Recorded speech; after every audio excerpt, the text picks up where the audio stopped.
What's up, guys? Just want to do a random quick knife review here. Um, a partner of mine in one of my businesses got this Trump collectible knife, and this was actually part of a series. He actually got this. I wish I had. I was going to do a video, but he took it home. It's a Trump knife collection display. It's huge. It's like I don't know, 2 feet by like 1.5 feet, and supposedly you collect like, I don't know, a dozen of these, 12, 16 of these knives, and they fit in each slot. And it has like an LED light panel. It was actually a pretty nice case. But I think this is one of the knives as part of that collection. So I'm going to go ahead and unbox it. And I asked my buddy if this was imported from China or if this was made in the US. And according to the email he got, they're supposedly made in Tennessee. So they are USA made. Um, as per what the information he has. Okay, guys. I had to interrupt my own review because while I was editing it, I was like, I just wanted to look up how much this cost because I was talking about it being made in the USA. So I'm like, all right, let me try to get more information on it. So this is you can find this set.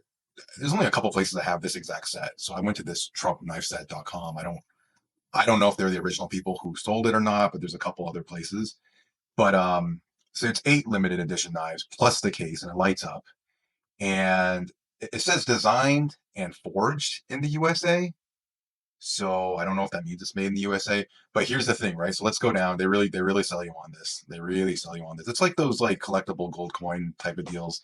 You see here, oh, your spot's reserved for only 7 minutes, and I'm gonna click on this. It's pretty hilarious how they get you to buy this. But they're selling you here. They really do a good job selling you, though. I got to say that feels a little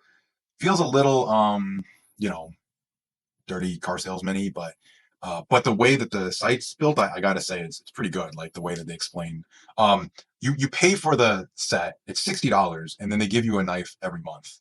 And I think my buddy who gave me the one that he says he has, he gave me this one, so he has like a few more. I guess there's like two more that he's gonna get. But then when you get to the bottom here and you click check availability, I think what's funny is they're like, oh, warehouse one sold out. Well, this last time it was like warehouse two sold out. 50 per month. That's interesting. That is interesting. So 9 payments of $50. I was gonna say for $50, that's really cheap. All right, so that would make it like $450, right? So it's $50 a knife per month, and then you pay $50 for the case. What I wanted to know was like, was that price point possible for made in the USA? It says designed in the USA. I'm gonna say there's no way for me to prove it. You know what I mean? But and this one actually the logo says made in the USA. For $50, maybe if they had high enough volume and everything, they might have imported parts and put it together. $50 is really tough to make a USA made knife. Just for reference, you guys might not see this, but I just want to see what the buck 110 goes for, and I think that's also around like $50. I guess if you go to like Amazon and you look for the street price, it would be $65. So that's made in the USA. That's the deal. $50 a knife, and then the display case is $50. Yeah, just wanted to interrupt to kind of clarify that point. Now, I don't know the exact specs on this as far as steel and everything. Again, this is just kind of a quick unboxing because he just showed it to me randomly at work. So I would guess this is brass because it's really hefty. It's got some pretty substantial weight to it. It's got this laminate. Uh, oh wow, they took the picture of, I guess, when he got shot at there. It's pretty wild. You can tell it's a laminate graphic because over here you see the wood scales underneath, and you see that thin little piece. So that's how they got the graphic on there. It's on both sides, and then they have like, I'd imagine some kind of stamped um, pattern onto the bolster here. So it is a lockback. I'm gonna try to do this one hand. It's gonna be kind of hard, but yeah, you can kind of do it.